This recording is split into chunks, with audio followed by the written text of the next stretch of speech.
မင်္ဂလာပါဒီမိကုန်းလေးမေးထားတာကြားနေပြီပေါ့နော် acid base နဲ့ alkali တတိရှိတဲ့ဆေးတွေကပါဆေးတွေလေတွဲပြန်လို့မရရင်ရှောင်ကျင်လို့ပါများသောအားဖြင့်ကျွန်တော်တို့ဒါ alkali တတိရှိတဲ့ဆေးတွေနဲ့တွဲမဖြန်းဖို့ဒီဆေးထုတ်တွေမှာရေးထားတာတွေ့ရပါတယ်နော်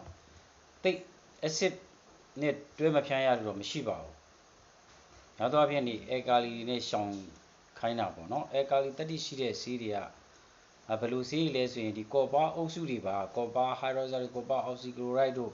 ဒီ copper sulfate တို့ copper sulfate တို့ boromixar တို့ဒါကျွန်တော် copper ပါတဲ့ဟာတွေပေါ့များသောအားဖြင့်ဒီ copper အုပ်စုတွေနဲ့ဒီပိုးသက်ဆေးမူသက်ဆေးအားဆေးတွေနဲ့တွဲမဖြန်းဖို့တွဲဖြန်းရင်ဒီ alkali နဲ့တွဲလို့ရှိရင်ဓာတ်ပြေတတ်လို့ဒါမှမဟုတ်လဲ phytotoxic ဖြစ်တတ်လို့ရှောင်ခိုင်းတာပါအဲ့တော့ဆေးထုတ်ဒီမှာပါတတ်ပါတယ်နော်နောက်တစ်ခုကသတိထားစရာကဒီတချို့ဒီရွက်ဖျန်းအားဆေးတွေမှာဒီတတ်ထုဓာတ်တွေပါတယ်ပေါ့နော်ဥပမာ mancozeb လိုဟာမျိုးเนาะတချို့ mancozeb တွေတချို့ဟလာအားဆေးတွေမှာဒီ copper ပါတယ် manganese ပါတယ်เนาะဓာတ်ဆားတွေပါတယ်ပေါ့ဗျာ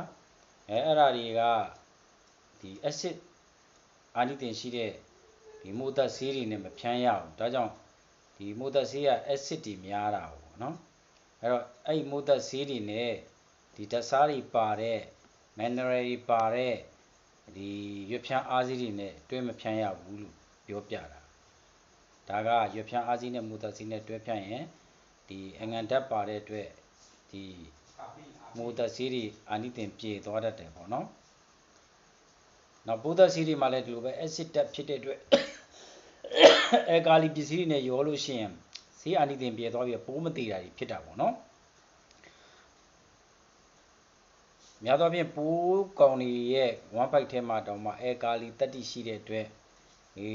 ပိုးအကောင်ကြီးလို့ရှိရင်ပိုးသက်ဆေးဖြန်းတဲ့အရွက်ကိုစားမိပေမဲ့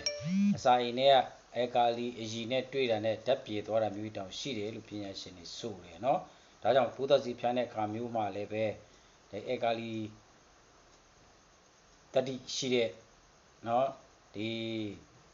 ရွက်ဖျန်းအားဆေးတွေ alkali တတိရှိတဲ့ copper hydroxide တွေ copper oxychloride တွေ boromixar တွေနဲ့တွဲမဖြန်းရဘူးเนาะအဲ့ဒါတွေမကဘူးဒီပိုးသက်ဆေးဖြန်းတဲ့အခါမှာပေါင်းသက်ဆေးဖြန်းတဲ့အခါမှာရေငံနေနဲ့တောင်မှတွဲဖြန်းလို့မရပါဘူးသတိထား